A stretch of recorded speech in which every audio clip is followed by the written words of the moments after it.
Hi, and welcome to another episode of Conversation with a Chef. I'm Jo Ritty, and I love sharing with you the conversations I get to have with talented and passionate chefs. It's the backstory, if you will, to the food they're putting up. I begin today by acknowledging the Wurundjeri Woiwurrung people of the Kulin Nation, traditional custodians of the unceded land where this conversation takes place, and I pay my respects to their elders past, present and emerging. I visited Matt Forbes at Cobb Lane's Yarraville headquarters, where he reflected on the long path from his early years in some of the UK's most exacting kitchens to building a Melbourne bakery that's grown from a single 25-kilo bag of flour to 7 or 8 tonnes of flour a week.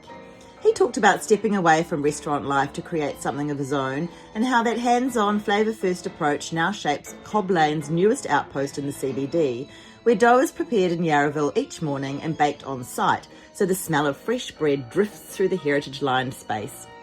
Alongside shelves of sourdough and 5C baguettes, there are the pastries he loves to make, plus the cult favourites Cobb Lane is known for: peanut butter, cookies, carrot cake, and all the flaky, buttery things. This was a lovely conversation about instinct, community, and the quiet satisfaction of creating something beautiful before the city wakes.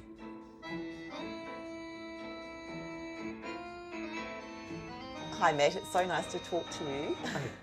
Thanks for having me. And so we're in Yarraville, which is the first in the production side of Cobb Lane. Is that right? Yeah, correct. So this is our headquarters, I suppose you'd call it. This is where we do all of our production.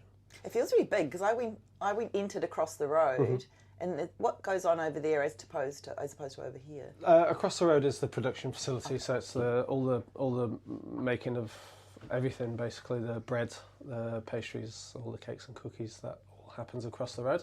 And then on this side is a warehouse, a storage of pallets of flour and sugar and nuts and things like that, and then the office as well.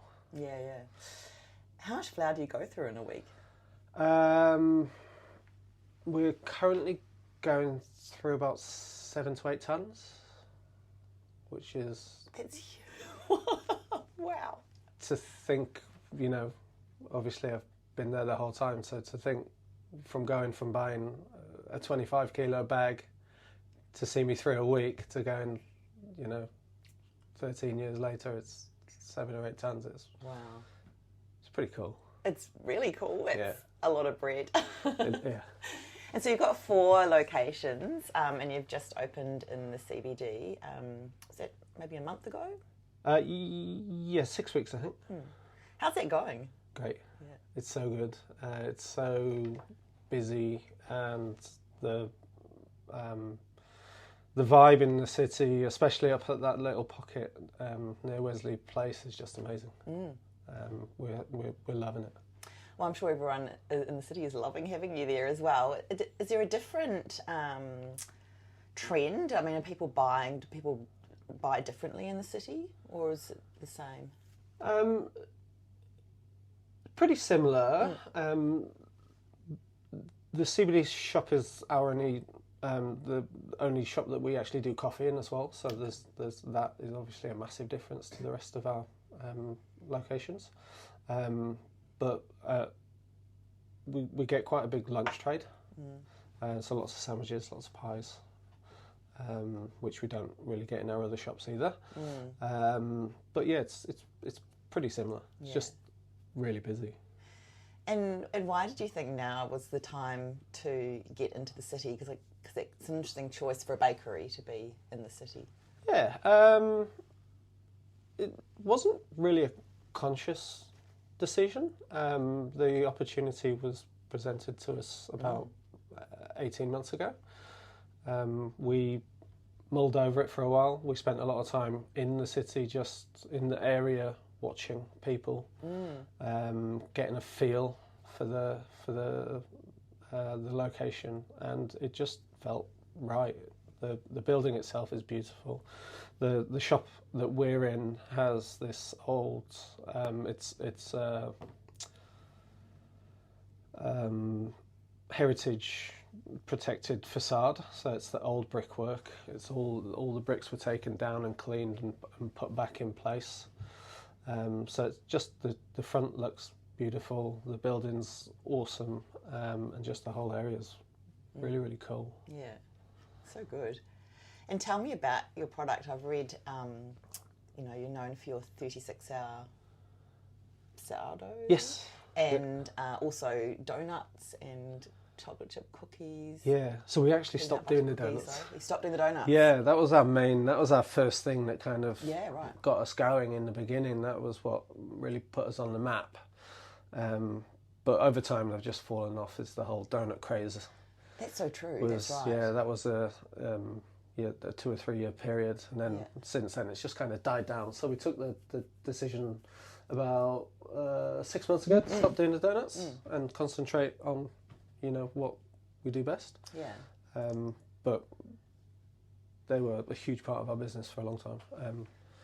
Otherwise, they're sort of classics, aren't they? So carrot cake and the peanut butter cookies. Yeah, we've got the carrot cakes, peanut butter cookies. They're two of our biggest sellers. And then the breads, which is one of my favourite things to do. But I wouldn't call myself a baker, but it's definitely one of my favourite things to make. And pastries are huge for us. So all your classics, your croissants and pain au chocolat and almond croissants, etc. Yeah. So what does the day look like for you? We just said off mic that you've been up since 1:30. Yeah. So my day kind of changes depending on what is going on, how busy we are, if there's any events on. The weekend just gone, we spent trying to just catch up on things. So we were doing quite a huge amount of production.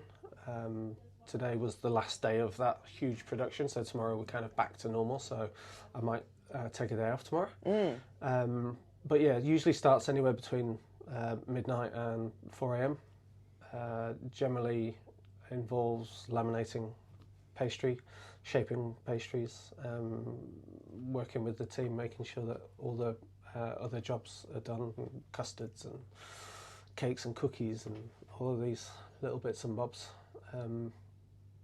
Generally sees me through till midday, and then if I get some time I'll do a bit of paperwork, do a bit of rostering, and that's about it. Yeah. Pretty boring. But it's just shifted back towards the very early hours of the morning, isn't it? Yeah. Well, that's what we always think with bakers, is kind of this romantic idea that they're there kneading the bread in the early hours of the morning. Yeah, it's not that romantic. I bet it's not. No, not when you're the one doing it. When we're the ones eating it, it's great having fresh bread. But yeah. Cobb Lane started off because you saw a gap in the market that you could fix, and it's really grown from there. So it feels as though, because sometimes people will do a sidestep out of restaurant cooking to perhaps because they want a break, or to do something a little less fast-paced, but that's not what you've done. It's been a really intentional decision because you saw that there was a need for a better quality of pastries in cafes. Is that what happened? Yes, well, it started with cakes and cookies, and at the time, 14 years ago, there wasn't a huge offering, and a lot of it was very same, and it was kind of average for the best part. So yeah, the goal was to kind of produce something better and kind of the starting point of obviously a bigger idea in terms of having a bakery and producing more things. But the cakes and the cookies was where it was all started, and the donuts obviously. Yeah, that's right. And then when you grow from sort of small scale production into something larger, how do you keep that hands-on kind of small scale feel, even though it's now tons of flour? A lot of what we do is still handmade, so we employ a lot of people. Wow. The passing on of skills and knowledge is really, really important to us here. So it's a case of doing the same thing but just making lots of it. Yeah, that's right. But yeah, I mean, that's a massive part of our day is managing people and training people and making sure that everything's coming out to the standard that we expect Yes, of that's right. ourselves and our customers expect of us as well. Yeah. And when you start out on something like that, and there's already people doing, cakes and donuts and cookies and things, how do you get known? Like, what was the first few months like? Looking back at it, I do cringe quite a lot, because that's my personality. I don't like to big myself up. I don't inflate myself. I'm not that big, huge character. So there was a lot of, what would you call it? Just self-publicity. I'd come from a job where I wasn't in charge. I wasn't the name above the door. I was just a sous chef, a part of the kitchen. So there was a lot of personal building a name Brand. for myself, building a brand, Yeah. exactly. So there was a lot of talking with influencers and doing quite cheesy things, in my opinion, which, at the time it was necessary, but it's definitely not something I'd normally do. No, that's right. And then I guess when you build your brand and you are so well known that it must get easier with each location. It does, and it doesn't. Yeah. At the same time, obviously, there's a lot of work that goes into it, and there's a lot of planning and organising, but there's still a lot that you have to do. Yeah. Well, I'm lucky because I live in Port Melbourne and I go to the South Melbourne market quite often, so it's really really good that you're there. And so when you're thinking about a new location, I mean, obviously the CBD one's a little bit differently, but Richmond and South Melbourne, is it because a location opens up, or you think it would go, your style of product would go well in those areas? Sorry. No, okay, sorry. Both Richmond and South Melbourne came about during COVID. So we went into COVID not having any retail locations whatsoever. We were just doing wholesale. And at that point, we kind of realised that just doing wholesale was not a smart move. So me and Amy sat down and we kind of thought about what we want to do and how we want to do it. Obviously, we'd done it in the past and it didn't work very well. So we decided, we have to be smart about where we choose, and smart about what we do and what we offer. We decided we wouldn't be doing any kind of table service. We wouldn't do coffee. We'd just do solely retail. So it'd be a grab and go situation. And Richmond was the first one for us, and it worked really well. And then South Melbourne kind of came along at a very similar time, so we did the two projects together, and the same concept, and they both worked really, really well. We didn't particularly go out and say, let's do something in Richmond and let's do something in South Melbourne. It was two opportunities that came along at the same time. Yeah. But then it just seems really natural now that they're there. To me, they seem like the perfect places. Yeah, and I mean, South Melbourne Market's amazing. Yeah. It's such a cool spot. It's such an awesome market. It's my personal favourite market in Melbourne. Obviously, I'm a little bit biased. But it's the quality of produce there and the amount of stalls and the offering's just awesome. Yeah, I try and cycle down because it's quite hard to get a car park around there on Saturdays particularly, and then I always buy too much, and then I have to ring my partner to also come down with another backpack and help me get it all back. So I try and limit my visits because it's easy to spend a lot of money there, but it's all such good produce. So It's awesome. Yeah. And I love seeing all the people at the market just eating all the seafood and just people really I feel like every stall is so well well visited and well appreciated. Yeah. It's so good. And a lot of the stall holders have been there for years and years Yeah. and years, and they get the same people coming back all the time, every single week. It's Yeah. the same for us. We get the same people back every single week. So yeah, it's a really nice community. And it feels European because you've got the restaurants around the outside as well. So it feels like when you go to the market, you're also it's a whole day and you're having your lunch and your wine and whatever else as well. It feels very French to me. But and like you said, in the with all the seafood and the cheese delis and everything, you can stand in the middle. There's tables where you can eat your oysters and your sushi and your sashimi and things like that. There's actually a really great outdoor section on one corner as well with astroturf and picnic tables, which I didn't know about, surprisingly. But we took a class trip there, a geography trip, and I went as an accompanying teacher because they are studying the trends of people and why they, shopping locally and all that kind of thing. So it's really good getting year nines to investigate that a bit more. Interesting. You mentioned before that you're not a baker. What's the line, do you think, between, there's baker, pastry chef and chef. What do those delineations mean to you?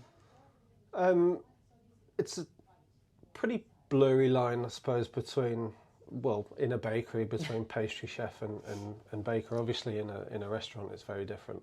But yeah, I generally will do pastries, laminated pastries, and that sweet side of things.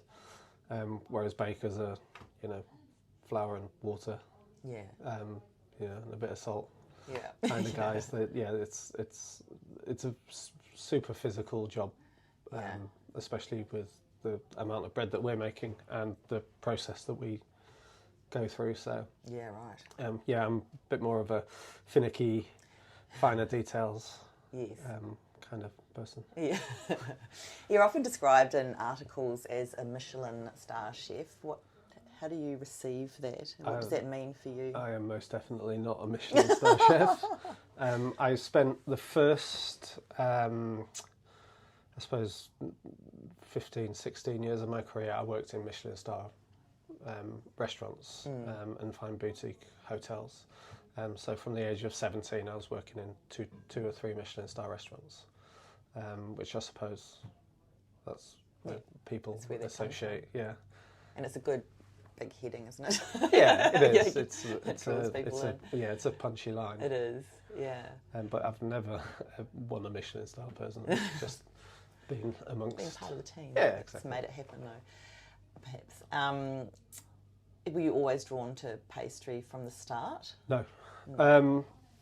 When I first left school and I went to catering college, I was very much so savoury based. I did like doing desserts. It was always a part of it that I enjoyed. The reason I went into pastry is because I did work experience at a restaurant called Le Manoir au Quatre Saisons with Raymond Blanc. I did that when I was still in college, so I was 17 years old, and I asked them at the end of it, I asked them if there was a job. They said there wasn't a job in the kitchen, but they do have a job in the pastry department. So as a foot in the door, I went into the pastry department and then just didn't look back from there. It's quite different, isn't it? I feel, if you're cooking at that level, savoury would be quite particular as well. Everything would have to be consistent and done in the same way according to the recipe and so on. But I feel like pastry, you're really weighing everything out and it has to be just right. Yeah, it's really precise. Yeah. There's not much kind of room to move. So I think that's probably what I like the best about it. Right. And the creative part of it, because you can be so fanciful with pastry, but you will also have to have all that weighing up and being really specific. Do you have to really experiment with things about amounts of ingredients when you're creating something new? How many goes does it take, or do you you're so it's ingrained in you now that it's easier? Some things can come along pretty quick and quite easy. There's combinations that we kind of work off generally, and then there are things that take longer to pull together. For us, we focus quite heavily on flavour, so making sure that it's punchy, and the whole experience has to be right. So the eating process, how it feels when you're eating it, how much mess it makes. Yeah. So there is a bit of a process. Yeah. But yeah, we work off a lot of kind of recipes and ideas that have been evolving over time. Yeah, tried and true. Yeah. And so you would have been quite young when you started in catering college, like 16 or 17. 16. Yeah. So what drew you to hospitality and being a chef? If you ask my parents, they'll tell you about this one specific moment in time when I decided that I wanted to be a chef, which I can't personally remember. But yeah, I always just enjoyed cooking. I always enjoyed baking at home and experimenting. And if I saw something on the TV, back in those days it was Gary Rhodes or Brian Turner or one of these TV chefs at the time. If I saw something I liked the look of, I'd often just try it out. Yeah. And I wasn't smart enough to do anything else, to be honest. I don't know why chefs say that, because I feel like, that I couldn't be a chef. I don't know how you keep all of the things in your head, and and there's dockets coming out, and you're making things happen, and there's also, once you get higher up, there's the food costs, and there's so much involved with being a chef. I think it's just a different. I think it's our old-fashioned school view that there's a one kind of smarts, and I think that there's lots of different. No, you're right. You're right. There's a lot of common sense, and you need a lot of common sense. Yeah. A lot of initiative in the kitchen. You need to be able to react. Yeah. Quickly to things that are happening at 1,000,000 miles an hour. So. I think chefs are the best problem solvers in the world. Yeah, I mean, there's for that small specific little. Well, sure, but you've got to quickly, as you say, come up with things, turn things around, or the supplier doesn't have something. Yeah. And then what are we going to do about that? And then this hasn't worked. Look at all these great things that came about because of. Well, apparently the myth of tarte tatin, where it fell upside down on the floor, and then they just went with it. Love that. Champagne, apparently a mistake. So great. Yeah. Yeah. I think it's interesting. And once you got... So you went, when you were still in catering college, you were in a really top restaurant. Yeah, so in the second year, the kind of top performing students in the college got the opportunity to... You could almost choose any restaurant, and the college would try and make it happen to be able to do a work experience. They already had a relationship with Le Mama. They'd already sent people there in the past, so it was pretty easy. At the time, I'd not really heard about it. I didn't really know much about it at all. But once I got there, it just was amazing, and that was kind of where. That's where the real passion kind of started. Yeah. Obviously, there's like you said, the fairy tale passion, but once you're in that kitchen and you're around all of these people who are all so much more older than you. Yes. And they're all working so hard, and they're all so dedicated to the restaurant and the food and the vision. Yeah. It's really, captivating. Yeah, absolutely. There must be such a thrill of service and being part of something and then seeing it through to the end, and it must be really satisfying. Yeah, satisfying. Terrifying. Of course. Especially at 17 years old, and you've gone 3 hours away from home. Oh, yeah. There would have been long days then too. Massive. It's like 16, 17 hour days. Yeah. But from the first couple of days there, I was like, this is it. Yeah. Were there other people in your year who didn't make it because that was too much for them? Yeah, but I would say 95% of them. Wow. I don't think there's many that I went to college with that's still in the industry, maybe 2 or 3. That's incredible, isn't it? Yeah. And you also worked with for Michelle Roux? Yes. Yeah, at the Waterside Inn. Michelle Roux was one of the kind of,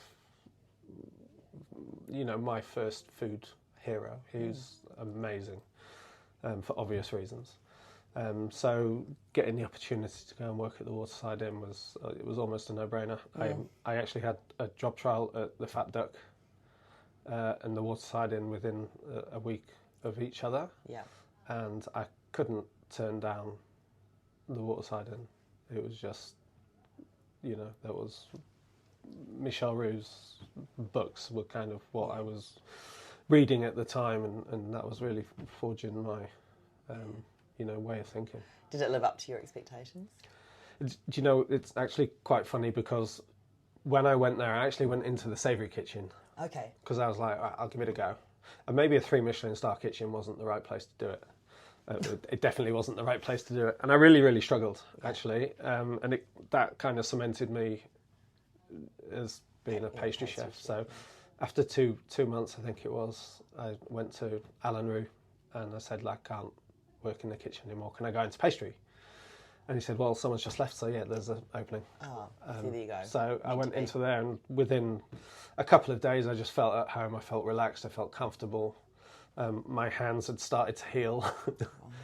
All the cuts and all the cuts and burns had started to heal. It just kind of cemented it. And the first time I ever saw Michel Roux come into the kitchen and actually do some work, and watching him work is the first time I've ever got goosebumps watching somebody work. It was just amazing. Even the age he was at the time, in his late 60s.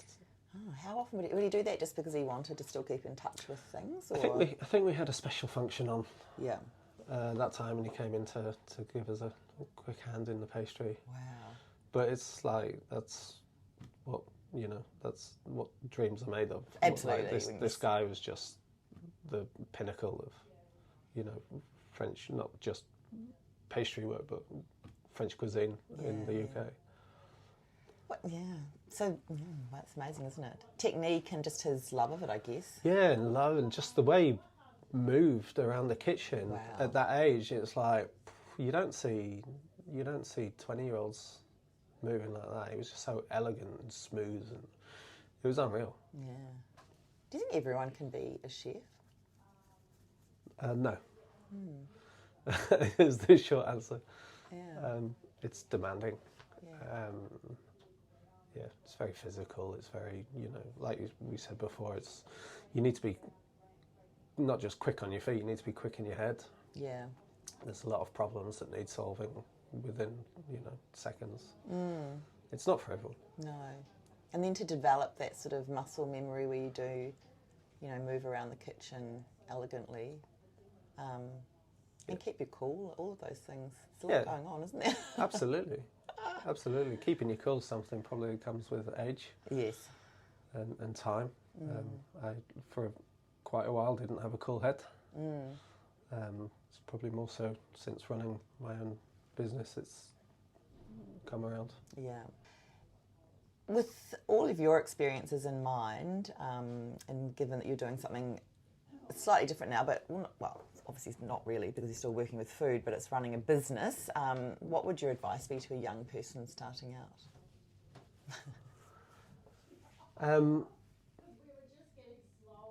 Learn the basics. Yeah. Find a good chef, find a good kitchen to learn the basics, learn the fundamentals, learn how to draw the most flavour out of produce, and take your time. Don't rush. It's not a race. Everybody learns and grows at different rates and speeds. So yeah, I mean, that's what I would say. And be a sponge. Just absorb everything. Yeah. Watch everyone. Pay attention. Be open-minded. Perfect. Thank Thank you so much for listening to this episode of Conversation with a Chef with Matt Forbes at Cobb Lane. You can check out all the goodness, and there is a great deal of it, on Instagram at Cobb Lane Bakery, Cobb Lane Bakery, all one word. If you'd like to hear more stories from other chefs, I'm also on Instagram at Conversation with a Chef. You can read this chat online at www.conversationwithachef.com, and of course you can follow me on Apple and Spotify podcasts. I would absolutely love it if you told a friend about my chats. I still reckon it's the best way to get these delicious stories out into the world. Once again, thank you so much for listening. Have a great day and bon appetit.